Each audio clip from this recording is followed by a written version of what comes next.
সকালবেলা সমস্ত বাসি কাজ সেরে স্নান করে পুজোর এখানে চলে এসেছি। তো ছোট্ট করে একটু পুজোর আয়োজন করা হয়েছে বাচ্চাদের জন্য, কারণ বাচ্চারা কোথায় অঞ্জলি দিতে যাবে সেই কারণে। তো তারপর দেখো বামুন পুজো করতে বসে গেছে। তো দেখো পুজো হয়ে গেছে এখন। তো আমি এখন রান্না বসিয়ে দিয়েছি। আর আমি সিঁদুরে দেখো আমার মুখটা পুরো একদম ইয়ে হয়ে গেছে, কারণ পুজোর ওইখানে গেছিলাম তো সিঁদুরের টিপ পরেছিলাম, তো সেটা আর মোছার সময় পাইনি। তো দেখো তারপরে তিলকের টিপও পরিয়ে দিয়েছে। তো এখন খিচুড়ি রান্না করছি, আর পাঁচমিশালি সবজিটা তো হয়ে গেছে। তো এখন খিচুড়ির মধ্যে গাজর, ফুলকপি আর আলু দেবো, ওই জন্য সমস্ত সবজিগুলো ভেজে নিচ্ছি। আর মটর ডাল দিয়ে, মুগ ডাল দিয়ে খিচুড়িটা করবো। আর মটর ডাল দিলে বেশ ভালো লাগে খিচুড়িটা খেতে, তো তার জন্য মটর ডাল দিলাম একটু।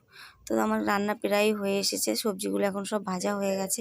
তো সবজিগুলো সব খিচুড়ির মধ্যে দিয়ে দেবো, তারপরে খিচুড়িটা ফোড়ন দেবো। তো ভিডিওটা ভালো লাগলে একটা লাইক দিও, চ্যানেলটা সাবস্ক্রাইব করো। সবাই খুব ভালো থেকো, সুস্থ থেকো, টাটা।